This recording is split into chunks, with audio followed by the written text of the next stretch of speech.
बावर्ची खाना कमरे से जरा फासले पर था, लेकिन इसमें पैदा होने वाली आवाजें बकायदा कमरे में सुनी जा सकती थी, इसलिए शायद इन्हें भी वो आवाज सुनाई दे गई थी। अरशद और इनकी बहू का कमरा बलाई मंजिल पर था, इसलिए इन्हें आवाज नहीं दी जा सकती थी। इसलिए इन्होंने हिम्मत यकजा करके बावर्ची खाने की जानब कदम बढ़ाने शुरू कर दिए। जूं जूं वो नजदीक जाती रही, वैसे वैसे आवाजें साफ सुनाई देती रही। यूं लग रहा था जैसे कचर कचर कोई चीज चबाने की कोशिश कर रहा हो। पहले तो वो समझी कि शायद बावर्ची खाने में कोई बिल्ली वगैरह घुस आई होगी, लेकिन फिर दूसरे लम्हे इन्होंने अपना सर झटक दिया, क्योंकि रात को सोने से पहले इन्होंने खुद बावर्ची खाने का दरवाजा बाहर से कुंडी लगाकर बंद कर दिया था। ऐसे में किसी बिल्ली का दरवाजा खोलकर अंदर घुसना नामुमकिन था। इसी सोचने के अमल के दौरान वो ठीक बावर्ची खाने के नजदीक पहुंच गई।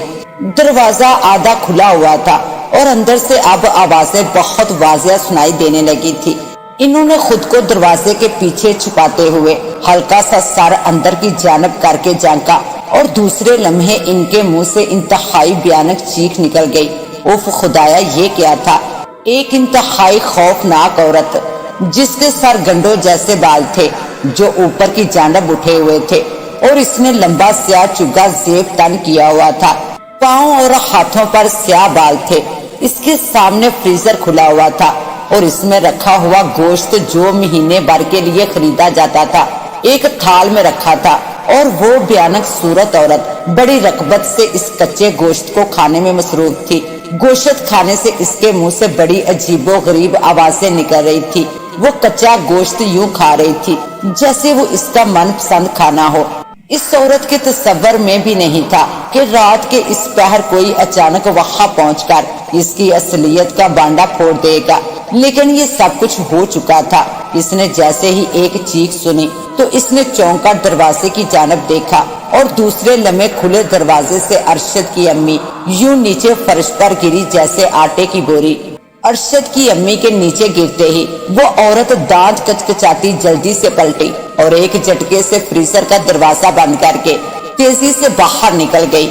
इसके अंदाज से यूं लग रहा था जैसे इसे किसी की मुदाखलत बहुत बुरी लगी हो, लेकिन ना जाने किस वजह से वो बेबसी से और गुस्से से तिलमिलाती बाहर निकल गई।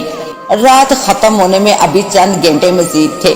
ना जाने किस वक्त तक अरशद की अम्मी जमीन पर पड़ी रहती कि इनकी चीखी बाज गश्त पूरे घर में गूंज उठी थी, और शायद इसी वजह से अरशद बेतहाशा भागता हुआ अपनी अम्मी के कमरे की जानब लपका कि अचानक रास्ते में वो बावर्ची खाने के दरवाजे के दरमियान बेहोशी की हालत में पड़ी थी। इन्होंने जल्दी से इनके मुंह पर पानी के छींटे मारे, लेकिन इसके बावजूद इन पर पानी का कोई असर न हुआ। परेशानी की हालत में इसे ये भी ख्याल तक न आया कि अपने कमरे में अपनी बीवी की मौजूदगी का भी ख्याल कर ले कि वो इस वक्त वहाँ मौजूद थी या नहीं। लेकिन अब ख्याल आने पर इसने अपनी बीवी सैका के साथ मिलकर अपनी अम्मी को उठाकर इनके बिस्तर तक जाने के लिए इसे आवाजें देना शुरू की, तो एक दो आवाजों पर ही दूसरे लम्हे वो इसके सामने थी। अरशद ने ये सोचना भी गवारा न किया कि सैका चंद लम्हों में ही इसके सामने कैसे आ गई थी। हालांकि बलाई मंजिल से नीचे आने तक तकरीबन 5-6 मिनट का वक्त तो लाजमी दरकार था, लेकिन वो क्योंकि अपनी अम्मी की बेहोशी की वजह से परेशान था, इसलिए इस तरफ तवज्जो ना दे सका। रात के इस वक्त वो इन्हें हॉस्पिटल तक ले जाने की बजाय सैका की मदद से इनके बेड तक ले जाने में कामयाब हो गया। वो अभी तक बेहोश थी। अरशद ने इब्तदाई तबी इमदाद के तहत घर में मौजूद मेडिसिन के जरिए इन्हें होश में लाने की भरपूर कोशिश की, लेकिन ये देखकर इसे बहुत हैरत हुई कि लाख कोशिशों के बावजूद इनकी बेहोशी वाली कैफियत दूर ना हो सकी। ये देखकर इसने जल्दी से हॉस्पिटल फोन करके एम्बुलेंस मंगवाई। वो अम्मी की हालत देखकर काफी परेशान हो गया, लेकिन दूसरी तरफ खड़ी सैका का चेहरा एक लम्हे के लिए इंतहाई भयानक हो गया और इसकी आंखों की पुतलियां यकदम सफेद हो गई और इसके लबों पर बड़ी खबासत भरी मुस्कुराहट फैल गई थी। यूं लगता था जैसे इसे सामने बिस्तर पर बेहोश पड़ी अपनी सास की हालत देखकर अनजानी खुशी मिल रही हो, लेकिन इसका ये रूप अरशद देखने से कासर रहा। अभी 20 मिनट ही गुजरे होंगे कि बाहर एम्बुलेंस का हॉर्न बजने की आवाज सुनाई थी। अरशद पहले से ही बड़ी बेचैनी से इसका इंतजार कर रहा था।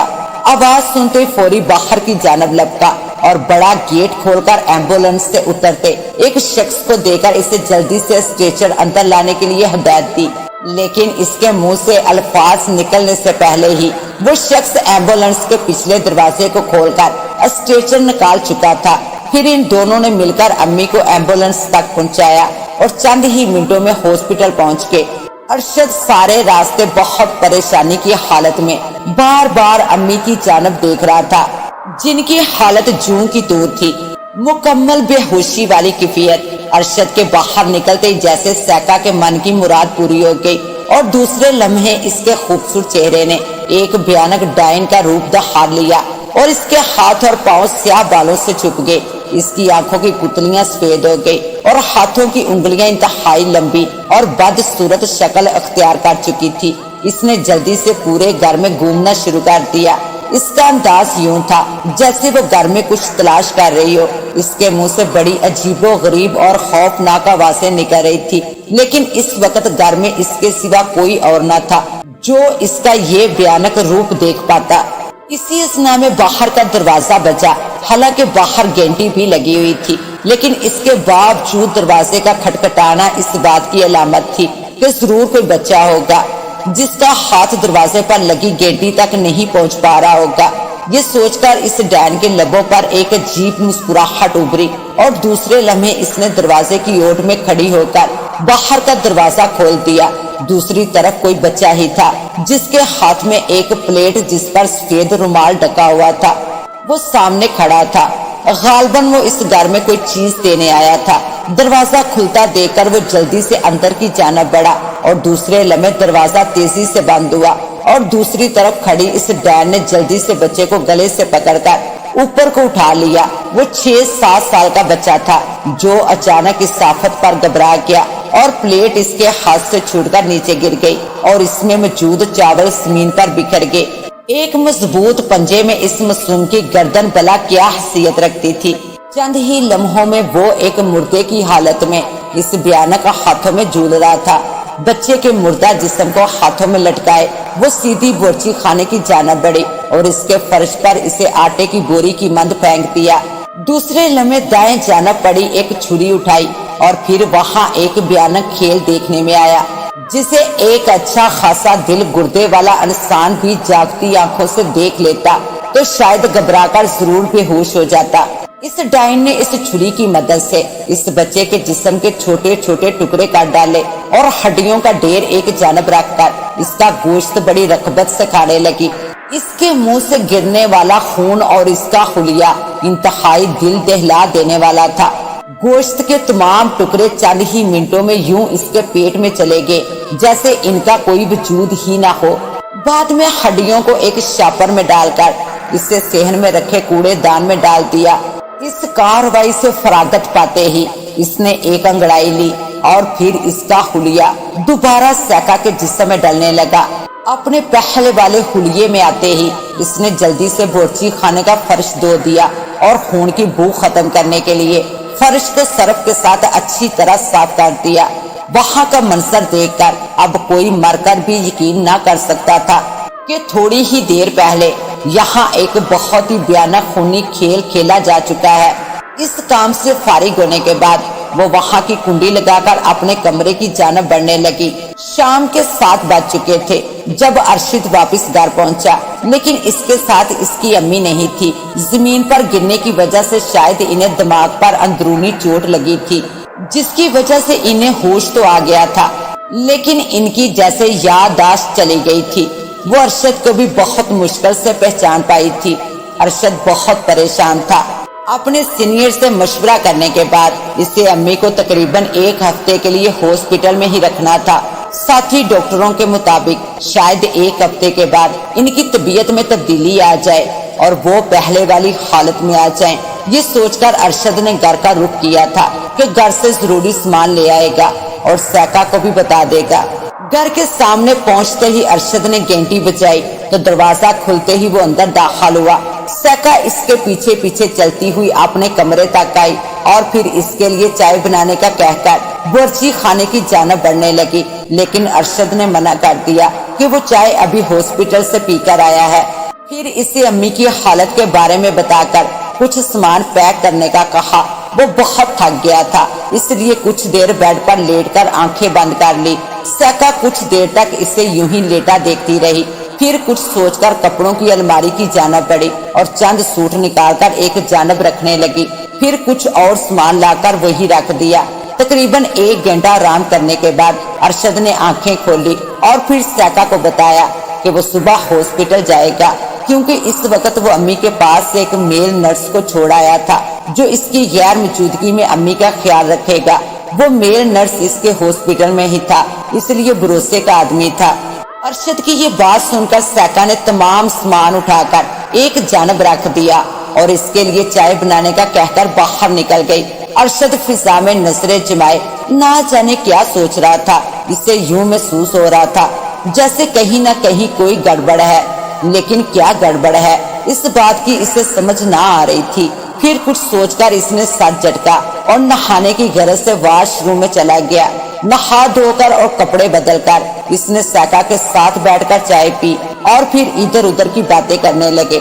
साथ ही इन्होंने अम्मी की तबीयत बहाल होने के लिए दुआ मांगी कि वो जल्द से जल्द सेहतयाब होकर दोबारा घर आ जाएं। फिर एक जरूरी काम का बताकर अरशद घर से निकल गया और सैका रात के खाने की तैयारी के लिए बोर्ची खाने की जानब बढ़ गई। ये रात के तकरीबन 1:30 बजे का वक्त होगा। अरशद को शिद्दत से प्यास महसूस हुई।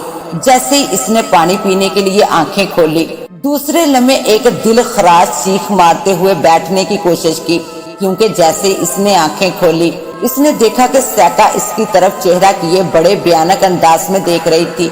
इसके चेहरे का रंग ऐसा हो गया था जैसे किसी ने इसके चेहरे से सारा खून निचोड़ लिया हो और होंठ इस कदर सुर्ख हो गए थे, लगता था जैसे अभी अभी इसने ताज़ा खून पिया हो। इसकी आंखें यूं फटकर फैल गई थी कि जैसे किसी ने दोनों हाथों की मदद से इन्हें मुखालिफ सिमतों में खींच दिया हो।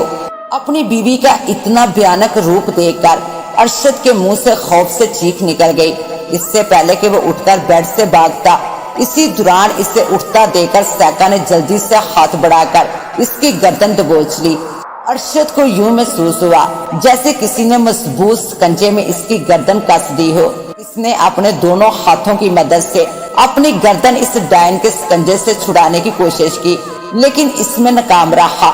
इस डायन के मुंह से बड़ी भयानक आवाजें निकल रही थी और इसका चेहरा मजीद खौफनाक हो गया था और होंठों के किनारों से 2 नुकीले दांत नमूदार हो गए थे। दूसरे लम्हे इसने अरशद की गर्दन में अपने दांत गाड़ दिए। अरशद दर्द से तिलमिला उठा और पानी से निकली मछली की मांद तड़पने लगा। इस डायन ने अपने दोनों दांत अरशद की गर्दन में पेवस्त किए हुए थे। इनसे बड़े मजे से इसका खून चूस रही थी। जैसे जैसे खून इसके पेट में जा रहा था, वैसे वैसे इसके चेहरे का रंग भी सुर्खी माइल होता जा रहा था। ताज़ा लहू पीने से इसके बदन और चेहरे पर तवानाई के वाज़िया आसार दिखाई दे रहे थे। अरशद अब बेहोश हो चुका था। अच्छी तरह खून पीने के बाद इसने अरशद का मुर्दा जिस्म एक जानब फेंका और एक मकरूर डकार लेती हुई बेड से उठ गई। खून पीने से इसकी आंखों में एक खुमार सा उतर आया था। इसने एक नजर जमीन पर पड़े अरशद के जिस्म पर डाली और दरवाजा खोलकर बाहर निकल आई। इसके चलने का अंदाज यूं था जैसे इसने कोई नशा आवर चीज खा ली हो। इस बार इसने अपना रूप बदलने की भी कोशिश न की और सीधी सहन में पहुंचकर बाहर जाने वाले मेन गेट की जानब रुख कर लिया। घर में इस वक्त क्योंकि वो दोनों ही मौजूद थे और अम्मी इस वक्त हॉस्पिटल में थी। बाहर का मेन गेट खोलकर वो लड़खड़ाती बाहर सड़क पर निकल आई और अपनी धुन में सड़क के दरमियान चलने लगी। रात का वक्त भयानक सन्नाटा और ऐसे में एक आफियत का यूं सड़क के दरमियान चलना एक डरावना मंजर पेश कर रहा था। इस वक्त अगर कोई ये मंजर देख लेता तो शायद डर के मारे वापस भाग जाता, लेकिन रात के इस वक्त दूर दूर तक कोई गाड़ी या इंसान नजर नहीं आ रहा था। वो डायन अपनी धुन में आगे बढ़ती चली जा रही थी कि अचानक एक ट्रक कहीं से नमूदार हुआ और फराटे बढ़ता सामने लड़खड़ाती और लहराती डायन पर चढ़ दौड़ा। यूं लगता था जैसे अल्लाह ताला ने اس بے گناہ اور معصوم بچے اور ارشد کی بھیانک موت کا بدلہ اس ڈین سے دنیا میں ہی لے لیا تھا۔ کسی نے سچ ہی کہا ہے کہ بے گناہ کا خون رہ گیا نہیں جاتا اور اللہ کی پکڑ بہت سخت ہوتی ہے۔ اس کے ساتھ ہی اب مجھے دیں اجازت، ملتے ہیں انشاءاللہ ایک نیو کہانی کے ساتھ، تب تک کے لیے اللہ نگہبان۔